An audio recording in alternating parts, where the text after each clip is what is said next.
सौ नवनीतताई राणा यांनी आपल्याला आपल्या मतदानासाठी आपण जे स्वप्न पाहिलेलं आहे 2024चं त्यासाठी आपल्याला आवाहन करावं आणि नक्कीच आपल्याला असा खासदार पाहिजे की जो मोदीजींनी पाहिलेल्या विकसित भारताचं स्वप्न पूर्ण करू शकेल आणि आपल्या सोबत प्रेमाने वागू शकेल। धन्यवाद। भारत माता की।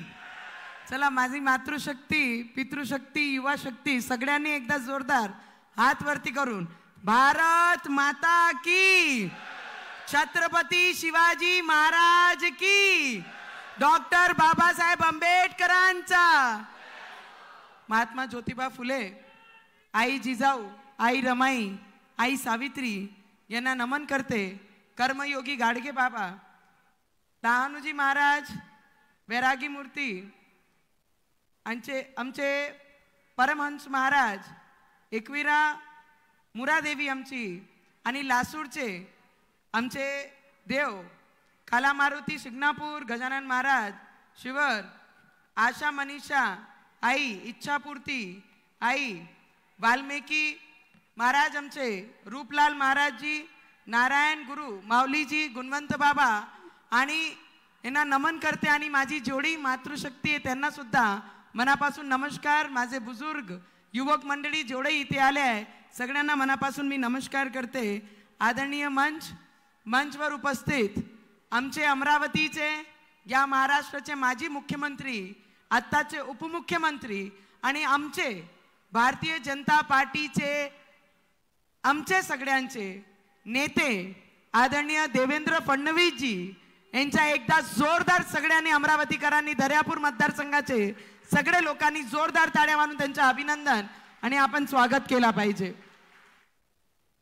आमचे माजी पालकमंत्री, माजी कृषी मंत्री, आजचे राज्यसभा मेंबर अनिलदादा बोंडे, आमचे भारसाकडे काका, आमदार आकोट, दर्यापूर मतदारसंघ माजी आमदार असे आमचे भारसाकडे काका, तुमचे सगळ्यांचे भाऊ फक्त मला सोडून रवीजी राणा, बंडेरा मतदारसंघाचे आमदार, सिद्धार्थजी वानखडे, गोपाल भाऊ अरबट शिवसेनाचे जिल्हा प्रमुख, निवेदिताई चौधरी, गोपालदादा चंदन, प्रतापदादा अभ्यंकर, अजयजी देशमुख, डॉक्टर विलासजी कविटकर, टिकलेताई, प्रमोददादा कोरडे, नानकरामजी नेबनानी, बालासाहेबजी वानखडे, बाबारावजी पाटील, मदनदादा पाटील, रवींद्रदादा, केवलरामजी काळे, माजी आमदार मेलघाट, नलिनीताई बारसाकडे, अरविंददादा, रविदादा, उमेशजी बोंडे, रविदादा, महेंद्रदादा, कमलकांत दादा, मनोजदादा तायडे, तुषारजी, किरणताई देशमुख, मेघाताई आणि सगळे जेवढेही मंचावर उपस्थित आहे सगळ्यांचे, माजी आमदार दर्यापूर मतदारसंघ रमेशदादा बोंदिले, सगळे माझी मातृशक्ती। गरमी वाटत आहे ना? खूप गरम होत आहे। जर या मतदारसंघाला, जिल्ह्याला थंडक जर पाहिजे असेल आणि आपले मुलांच्या डोक्यावर उन्हाचे चटके लागले नाही पाहिजे तर या देशावर आमचे प्रधानमंत्री परत 2024 मध्ये प्रधानमंत्री नरेंद्र मोदीजी असले पाहिजे, ज्या नंतर आमचे मुलांचे डोक्यावर उन्हाचे चटके बसणार नाही आणि जे बेरोजगारीचे चटके आमच्या परिवाराला आणि आज आम्ही या देशामध्ये भोगून राहिलो आहे, येणारे भविष्यामध्ये ते कुठे ना कुठे जाऊन ते सुरक्षित होतील एवढा विश्वास मी तुम्हाला देऊ शकते। आणि आमचे देवेंद्र फडणवीसजींना या केंद्रामधून गेल्या 5 वर्षापासून जे खासदार म्हणून जे काम करायचे होते, लोकांनी म्हटलं नवीन आहे, खासदार झाली, माहित नाही 5 वर्ष काय पार्लमेंट मध्ये करतील, पण या जिल्ह्याचे सगळ्यात महत्त्वाचे जेवढेही काम प्रोजेक्ट होते, एअरपोर्ट, विमानतळ, साऊथ एशियाची सगळ्यात मोठी पायलट ट्रेनिंग अकॅडमी अमरावतीमध्ये, टेक्सटाईल पार्क जे देशांमध्ये फक्त 7 आणि 1 महाराष्ट्रामध्ये आणि 1 आपले अमरावतीमध्ये देशाचे प्रधानमंत्रीजींनी आणि देवेंद्र फडणवीसजींनी आपल्याला देऊन आपले येणारे भविष्यामध्ये मिनिमम 2 ते 3 लाख मुलांना त्या कंपन्यामध्ये रोजगार भेटन. ती कमाई या जिल्ह्यासाठी आम्ही गेल्या 5 वर्षापासून केलेली आहे.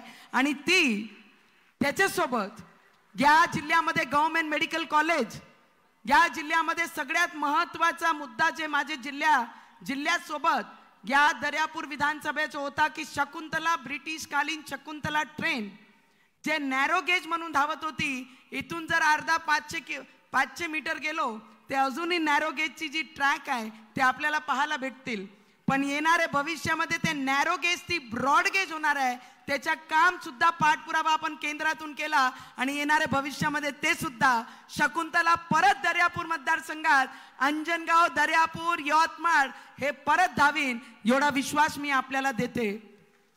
काही मुद्दे माझे जिल्ह्याचे आणि या मतदारसंघाचे आहे की MIDC जी आमची सूतगिरणी होती, सूतगिरणी हवी आहे की नाही नको आहे, जे बंद पडलेली आहे ती परत सुरू करायची की नाही सुरू करायची. किती लोकांना वाटते महिलांनी, आता मी जेव्हा महिलांच्या मदत गेली ते सगळ्यांनी म्हटलं की आमचे लाडके उपमुख्यमंत्री आमच्या मतदारसंघात येत आहे, तर वहिनी आमची आवाज तिथपर्यंत पोहोचवा आणि आम्हाला दर जे ठोकर खावा लागून राहिले कामासाठी ते बेरोजगारी आमच्यासाठी दूर करा आणि आमची जे सूतगिरणी सारख्या अजून किती कंपन्या आणता येईल आमच्या मतदारसंघामध्ये आम्हाला आणून आम्हाला सुरक्षित करा की दिवस रात्र आम्ही चुनाचे चटके घेऊन आम्ही रोजगार करताय, मेहनत करत आहे, तरी आम्हाला रोजगार भेटत नाही. त्याच्यासाठी तुम्ही मुद्दा मांडा. तर मी विनंती करेन आमचे देवेंद्र फडणवीसजींना की फक्त 10 कोटीचं कर्ज आमच्या त्या सूतगिरणीवर होता आणि त्याला इंटरेस्ट लावू लावू लावू आज ते 60 कोटी त्याच्यावर झालेले आहे. तर मी आपल्याला विनंती करीन की देशावर तर प्राईम मिनिस्टर होणारच आहे, त्याची चेन आमची अमरावतीला जुळली पाहिजे. जर ती चेन जुळत आहे आणि ते चेन जर निवडून आली, इथून जर आपण नरेंद्र मोदीजींना हे सीट दिली, ते येणाऱ्या भविष्यामध्ये मला एवढा विश्वास आहे की देशाला एवढा मोठा उद्योग देणारे आमचे देशाचे प्रधानमंत्री आणि राज्याचे आणि अमरावतीशी ज्यांची नाड जुळलेली आहे असे उपमुख्यमंत्री आमचे लाडके नेते देवेंद्र फडणवीसजी या सूतगिरणीसाठी सुद्धा येणारे भविष्यामध्ये सोल्युशन काढतील आणि लवकरात लवकर त्याचा निर्णय लावतील एवढीच मी आशा आपल्याकडनं ठेवते. मला काहीच नको आहे, आपण खासदार होणारच, कारण यावेळीस जिल्ह्यानी ठरवलेलं आहे, माझी मातृशक्तीने ठरवलेलं आहे, माझी युवा शक्तीने ठरवलेलं आहे, माझे बुजुर्ग लोकांनी ठरवलेलं आहे की या मतदारसंघामध्ये जोही खासदार होईल तो मोदीजींच्या बाजूनी जाऊन त्या पार्लमेंटमध्ये अमरावतीकरांना रिप्रेझेंट केला पाहिजे आणि त्याच पक्षाचा व्यक्ती इथे खासदार पाहिजे आणि आमच्या जिल्ह्याचा विकास आम्हाला पाहिजे. फक्त मी एवढीच विनंती करीन की माझ्या जिल्ह्याची मातृशक्ती जे आजही बेघर आहे त्या महिलांकरिता जे मोदीजींनी अनाउन्स केलं आहे, कालच वर्धामध्ये जेव्हा आमची सभा झाली त्या सभामध्ये आमच्या नरेंद्र मोदीजींनी अनाउन्स केलं की माझी एकही महिला बिन छतानी मी राहू देणार नाही. आणि मी तेच विनंती करते की आमच्या राज्याचे उपमुख्यमंत्री साहेबांना की आम्ही सगळं काही बर्दाश्त करू, फक्त माझे महिलांना जे भूमिहीन महिला आहे त्यांचे डोक्यावर त्यांचा हक्काचा घर जर आपण देऊ शकलो तर मला वाटते त्यांच्या आयुष्याचं सगळ्यात मोठं स्वप्न ही सरकार पूर्ण करीन एवढा विश्वास आहे मला आपल्यावर. त्याच्यासोबत आपण आम्हाला कंपन्या दिल्या, येणारे भविष्यात 2 ते 3 लाख मुलांना तिथे रोजगार भेटन. जे मुलं माझे आज पुण्याला कामाला जातात, कोणी मुंबईला कामाला जाते, कोणी हैदराबादला जाते, कोणी बाहेरच्या राज्यामध्ये कामाला जातात, ते येणाऱ्या भविष्यामध्ये मी सगळ्यात जास्त लक्ष देणार आहे की माझा प्रत्येक तालुक्याचा जे बेरोजगार मुलं आहे ते कंपनीमध्ये लागल्या पाहिजे. पण त्याच्यासोबत नॅशनल हायवे आपण बनवतच आहे. प्रकाश भाडसाकडे साहेबांनी काकांनी आता सांगितलं, आमदार साहेबांनी की तुम्ही आम्हाला एवढे कोटी रोड दिले, मोठे मोठे रस्ते दिले, लोकांचे चांगले सिमेंट कॉन्क्रीट रोड करून दिले, सगळ्यांची व्यवस्था चांगली करून दिली, पण माझा शेतकरी राजा अजूनही पानदान रस्ते शेत रस्त्यासाठी मागचे जे लोकप्रतिनिधी होते पूर्ण मतदारसंघाचा वाटोडा केला, भूमिपूजन केले, पण एकही शेत रस्ता त्यांनी पूर्ण केला नाही. तर माझी विनंती आहे माझे जिल्ह्याला तुम्ही काही द्यो की नाही. प्रमुखांनी 3 मुद्दे आहे की माझे महिलांना, प्रत्येक महिलाला घर भेटलं पाहिजे, माझे युवकांचे हातात रोजगार भेटला पाहिजे आणि माझ्या शेतकरी जे दिवस रात्र त्या शेतामध्ये एक एक रक्ताचा थेंब त्या शेतामध्ये देते, त्यांना फक्त येण्या जाण्यासाठी फक्त माझे मतदारसंघाचे 100 पैकी 100% ते पांदण रस्ते पूर्ण करून घेतले पाहिजे. त्याच्यासाठीच मी तुमच्याकडे नम्र विनंती करन. या मतदारसंघामध्ये मी तुम्हाला महिलांना प्रश्न विचारते. मी महिलांना एक प्रश्न विचारन की या मतदारसंघाची मी सून आहे. मी या मतदारसंघाची सून आणि मग प्रतिनिधित्व करताय. कारण की जे मतदारसंघाला मी प्रतिनिधित्व करत आहे, तर जेव्हा मी पार्लमेंट मध्ये बोलत असताना एक प्रतिनिधित्वापेक्षा मी सून या कर्तव्याने त्या पार्लमेंट मध्ये आपल्याला रिप्रेझेंट करताय. कारण प्रत्येक विषय जेव्हा तिथे मी बोलते तर ती पोटतिडकीनी असते. पोटाचे बेंबीपासनं बोलणं कायला म्हणतात आमच्या गावरानी भाषा, तिथपर्यंत पोटतिडकीनी मी त्या पार्लमेंट मध्ये बोलत असते. आणि या मतदारसंघामध्ये बाहेरचा कोणीही उठला सुटला आला तर या मतदारसंघाची सुनीवर, ज्या मतदारसंघामध्ये अंबा नगरीचे नावाने पूजणारा हा मतदारसंघ आहे आणि त्या मतदारसंघामध्ये येऊन एक त्या मतदारसंघाची सुनीवर खालची पातळीवर बोलण्यासाठी एक कोणताही नेता उठून येते.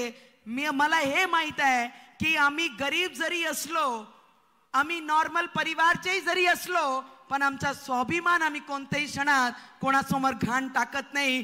त्या या मतदारसंघाची सून म्हणून त्या पार्लमेंटमध्ये मी रिप्रेझेंट करते. आपण सगळे महिलांना माझा प्रश्न आहे, कोणीही जर आपल्या सुनावर येऊन बोट दाखवत असन तर आपण महिला ते बर्दाश्त करणार आहे काय? मला सांगा, कोण कोण यांना उत्तर देईन 26 तारखेला? अरे यांची लायकी काय आहे? यांची लायकी काय होती की 5 टर्म या मतदारसंघ ज्या पक्षांनी प्रतिनिधित्व केला त्यांनी साधा महाआघाडी समोर हे सुद्धा दावा केला नाही की अमरावतीमध्ये आम्हाला सीट पाहिजे. अरे ज्या पक्षाला उमेदवार देण्यासाठी या मतदारसंघामध्ये भेटलं नाही ते येऊन या मतदारसंघामध्ये या मतदारसंघाचे प्रतिनिधी जे करते, जे सून आहे त्याच्यावर टीका करतात. मी तुम्हाला विचारन, किती लोक, किती महिला, किती बुजुर्ग माझे पाठीशी आहे ज्यांना उत्तर देण्यासाठी येणाऱ्या 26 तारखेसाठी आपली पदर खोचलेले आणि गाठ मारली, त्यांनी हात वरती करून मला आशीर्वाद द्याव.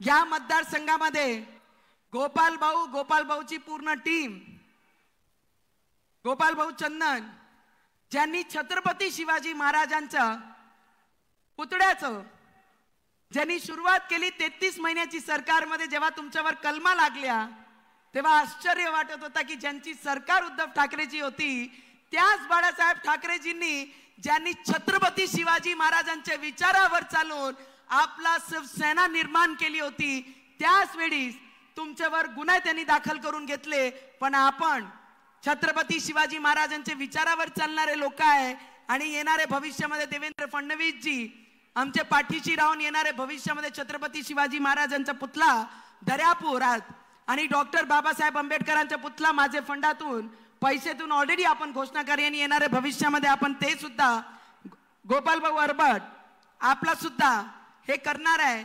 देवेंद्रजी, आपण माझ्यावर विश्वास ठेवला दादा की या मतदारसंघामध्ये पहिल्यांदा कमळ आलाय, पहिली बार आया ना.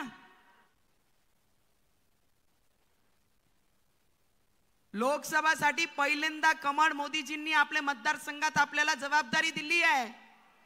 26 तारखेला भरपूर लग्न आहे. किती लग्न आहे? बायांची तयारी झाली तर ते इमिजिएट कुठे थांबतील? ट्रेन लग्नाच्या ठिकाणी जाऊन थांबतील.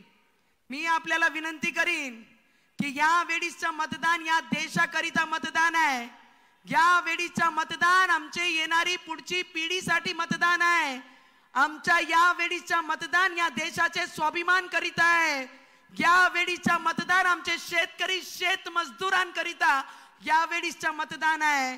लग्न उद्या होऊन जाईन, पण आपला मतदान जर चुकला तर आमचे येणारी पिढीचं भविष्य हा चुकन. फक्त एवढीच जबाबदारी आपल्या सगळ्यांना घ्यायची आहे. आणि आपला मतदान सोबत आपले शेजाऱ्यांनी मतदान केलं काय हिची जबाबदारी आपल्या सगळ्यांना घ्यायची आहे. एवढीच मी विनंती आपल्याला करीन. किती लोकांना वाटतं की 2024 मध्ये परत नवनीत राणा त्या लोकसभा मध्ये जाऊन आपली आवाज मी बनली पाहिजे. त्यांनी हात वरती करून मला आशीर्वाद आणि मला अच्छा अमरावती में क्या खिलने वाला है. एकदा हात करती वरती असं करून दाखवा. असं नाही दाखवायचं, डेंजर आहे. अमरावती में क्या खिलेगा. अमरावती में क्या खिलेगा. अरे हमारे देश के प्राइम मिनिस्टर एकच नंबर. देश के प्राइम मिनिस्टर माझी अमरावती. अमरावती कर. अमरावतीच्या विकासाचा रे नंबर. आणि आमची कमळचा सुद्धा एक नंबर. आणि आपल्या सगळ्यांचं प्रेम आणि सगळे नेते भारतीय जनता पार्टी, स्वाभिमान, महायुतीच्या प्रत्येक पक्षांनी जे माझ्यावर विश्वास टाकला आणि सगळ्यांनी प्रेमाने माझ्यासोबत, शिवसेनाचे RPI आमचे काका आणि सगळे लोक, महिला मंडळीपासून सगळे लोक जेवढेही मंचावर उपस्थित आहे सगळ्यांचे मी मनापासून खूप खूप धन्यवाद करते की आपला अनुभव माझे पाठीशी आहे आणि आमची युवकांची ताकद घेऊन या मैदानामध्ये उतरली आहे. फक्त शेवटचे 5 दिवस आहे. तुम्ही जर आम्हाला दिले ते येणाऱ्या भविष्यामध्ये 100% डेडिकेशननी या मतदारसंघाचा प्रत्येक कोना, प्रत्येक गाव, प्रत्येक घरकुल, प्रत्येक बेरोजगारीचा मुद्दा कसा आपण सॉल्व्ह केला पाहिजे त्याच्यासाठी नवनीत राणा काम करान. आणि आपण नक्की मला आशीर्वाद आणि प्रेम द्यान एवढाच विश्वास आपल्याकडनं घेते आणि माझ्या शब्दाला इथेच विराम करते. आणि आमच्या नेत्यांना, माझे आणि रवीजी ज्यांना नेते मानतात असे आमचे देवेंद्र फडणवीसजींना मनापासून धन्यवाद करते. 5 वर्ष माझ्या जिल्ह्याची मान मी खाली होऊ दिली नाही आणि येणाऱ्या भविष्यामध्ये सुद्धा माझी अमरावतीकरांची मी मान खाली होऊ देणार नाही. एवढंच बोलते आणि माझ्या शब्दाला विराम करते. भारत माता की. भारत माता की. धन्यवाद. यानंतर आपण ज्यांची वाट पाहत आहोत आपल्या राज्याचे लाडके उपमुख्यमंत्री सन्मान